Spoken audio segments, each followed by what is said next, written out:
Dr. Arun Gupta, we are President. He was in Mongolia at one time. We have worked together. And he's here, and I'm very happy to be here. I have. And thank you very much. He was Vice President of ABCP, Mr. Abhijit Haldar, IBC Director General. Most venerable monks, lamas and nuns, ladies and gentlemen. I had a long, I don't know why I sent a long CV.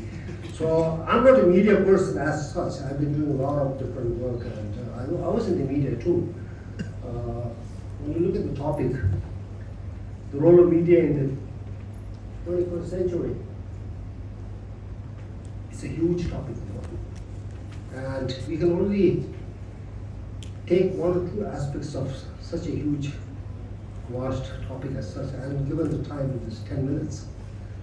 I'm going to be making a PowerPoint presentation, and I'll be skipping some of the slides, but I'll be sharing my paper, which is about 20 pages, and my PowerPoint presentation.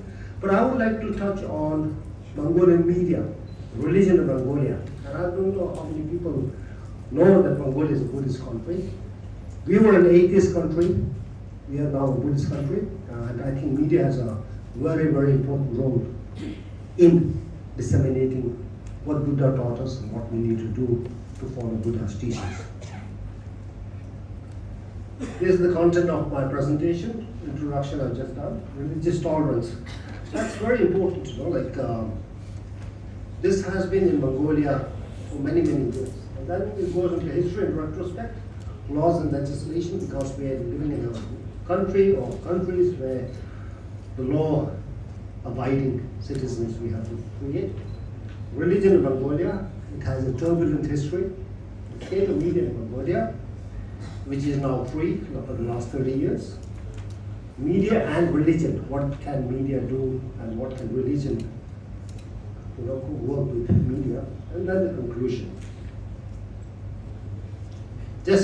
I was very interested, when we received this concept paper, that we would like to, one day Conclave, to establish an Asian Buddhist media network, Buddhist social media networking in Asia.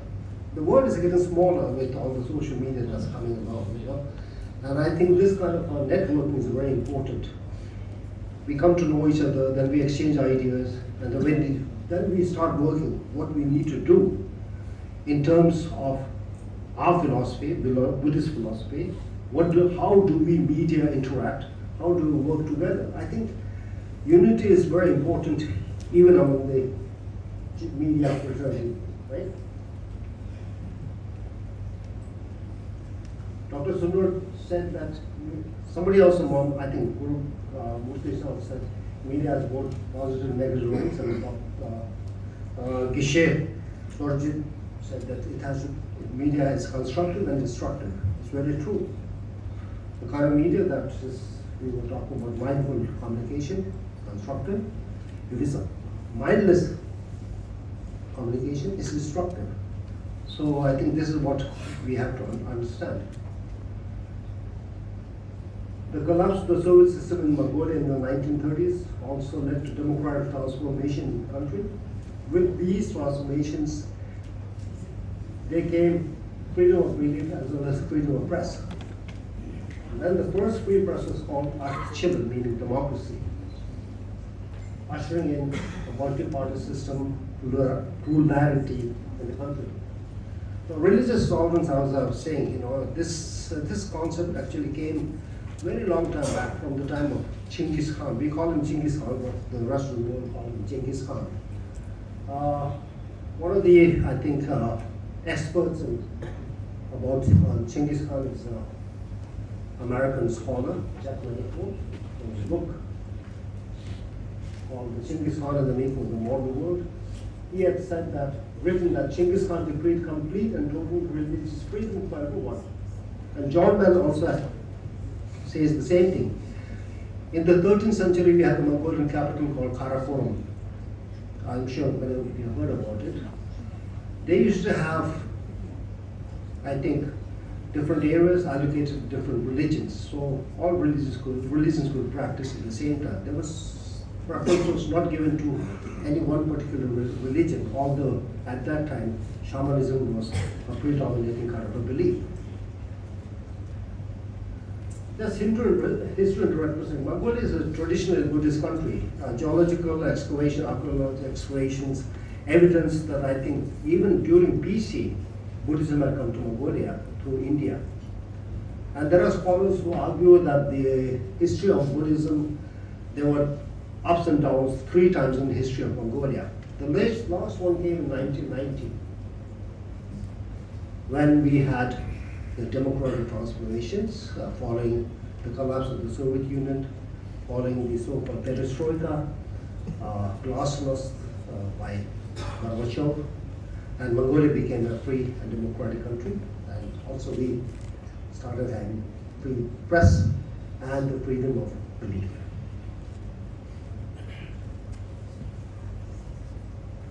We had dark periods in the history. In the 1930s, as you know, Stalin had launched political persecution in Russia.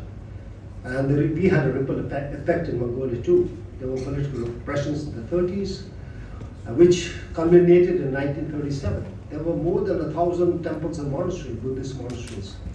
They were all destroyed except for a few ones, which are still running in Ulaanbaatar now. And there were thousands of lamas who were forced to disrobe, and many prominent lamas were summarily executed, branded as anti-revolutionaries. As you know, in Marxist communist theory, religion is dubbed as opium of the people, and that's what the ruling party, the Mongolian People's Revolutionary Party, which is a communist party until 1990, made Mongolia an atheist country from 1930. Well, laws and legislation are important to regulate social behavior, social interaction. And in 1992, we had the first democratic constitution, and I'll go further and let you know. And then we had different laws, and now we have a law, Mongolian law, relationship between the state and the monastery, which was passed in 1993. Mongolia is a secular country. It doesn't say that one particular religion is an official religion, but the National Security Council of Mongolia in 1994 says that Buddhism is a predominant religion in Mongolia. Yeah. And even the concept of national security says maximum support for research and studies in Buddhism, which protected and preserved intellectual civilization among many centuries. So these are actually embedded in our laws and legislation. That is meaning that Buddhism is the predominant religion, a religion that is interwoven in the fabric of customs and traditions and thinking of the Mongols for centuries. Again, we have this, as I said, there are articles and provisions which support Buddhism, studies Buddhism, etc. in our laws and legislation. In the past, it was more shamanism, venerating the nature, and this is part of the Mongolian customs also. It's embedded in a way of life, venerating the environment. And now we talk about,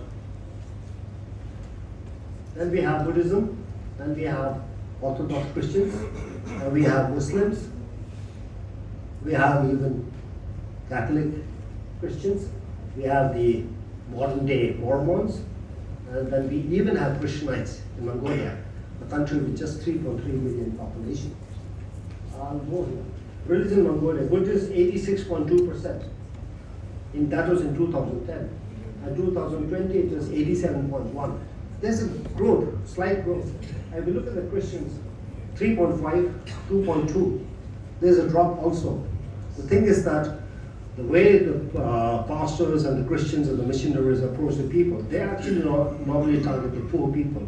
Now they want it back. So there is a decline in the number of Christians. And you can see Muslims are very small. Now just media, population of 3.5 million, we have 34 media outlets, huge. a huge army of journalists, about 4,337, I think, journalists. And internet is also growing. Now, there's a scholar at one of the universities. She had done a study in how many journalists actually write about Buddhism.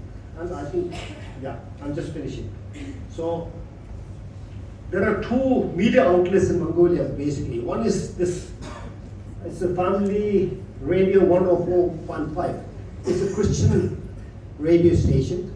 They promote Christianity. Before that, we used to have a TV called Eagle TV, and they used to tell a lot about from the Bible, the New Testament, the Old Testament.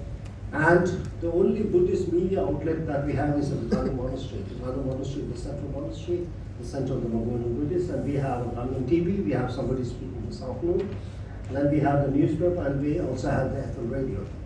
Now, another thing, we go into social media. That social media platform is really coming up, Recently, we had the Kala Chakra in Mongolia.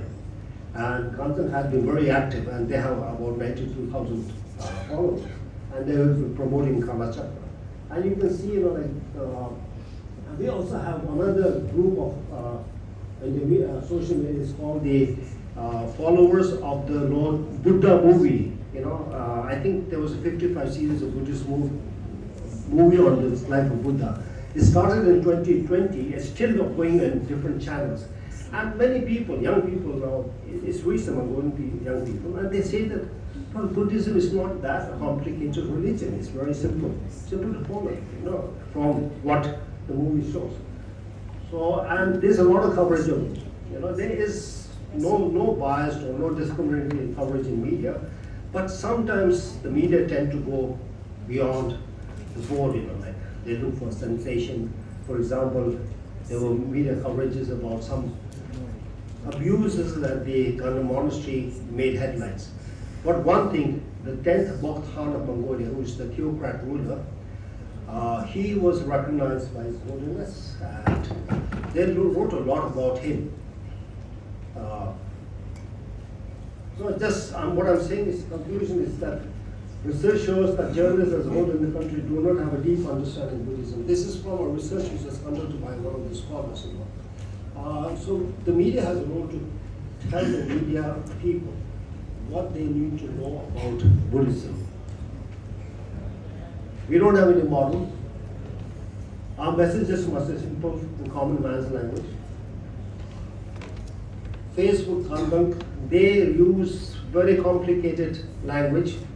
It's in Mongolian, but very difficult to understand. But if you look at Christian messages, Bible, Testament, it's very easy to understand. So I think our media has to work in that. And finally, to wind up, I would like to thank IBC for an opportunity to speak. I have my paper, which will be, I think, published and distributed to others. But I think what we need to really do is work together, hand in hand, and exchange ideas. We have to learn from each other. And frankly speaking, we Mongolians have a lot to learn from others, from all of you. And thank you very much.